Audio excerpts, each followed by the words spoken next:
corrélation entre le classement des pays, au classement mondial de la liberté de la presse, et la manière dont ils contrôlent l'information spécifiquement dans cette période de coronavirus.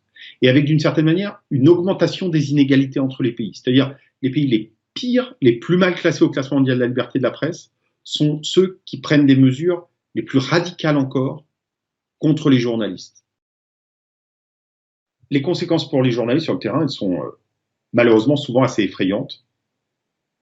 Dans un certain nombre de pays, c'est des responsables politiques, comme au Brésil ou aux États-Unis, qui fulminent contre les journalistes, qui tendent à camoufler les mauvais résultats de leur politique, leurs erreurs politiques par l'attaque contre les journalistes.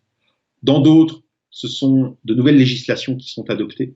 Ça a été le cas, par exemple, en Hongrie, où est punissable de 5 ans le fait de diffuser des fausses informations. On pourrait se dire a priori, c'est bien. Non, en réalité, ça vise à attaquer les médias indépendants, qui sont ceux qui ont le mieux couvert la crise du coronavirus. Il y a un certain nombre de pays où les gouvernements se sont lancés dans des campagnes de désinformation pour camoufler aussi la répression du journalisme. Et le cas le plus emblématique, c'est évidemment la Chine. Et le régime de Pékin porte une responsabilité très forte. Le contrôle de l'information dans ce pays a empêché qu'aux prémices de l'épidémie, les bonnes décisions soient prises. Il semble évidemment que la propagande chinoise et le contrôle de l'information chinois fassent réaliser à quel point la censure, ça n'est pas une affaire intérieure. Aujourd'hui, la censure dans un pays par exemple mal classé au classement mondial de la liberté de la presse, elle a des effets partout dans le monde. Et donc, se mobiliser face à ces régimes, c'est absolument essentiel. On est dans un moment où, de la part de gouvernements autoritaires, de certains anciens gouvernements démocratiques, il y a l'application de la stratégie du choc.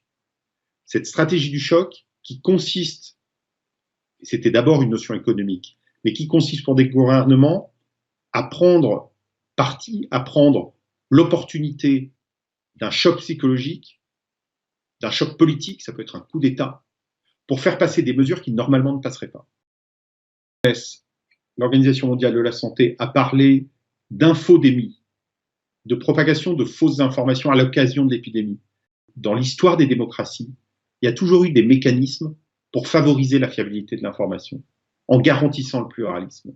Et c'est tout l'enjeu aujourd'hui, c'est de retrouver dans l'espace numérique ces garanties démocratiques, parce qu'aujourd'hui, le système technologique de l'information favorise très clairement l'infodémie, les fausses informations, la désinformation, et favorise les régimes despotiques.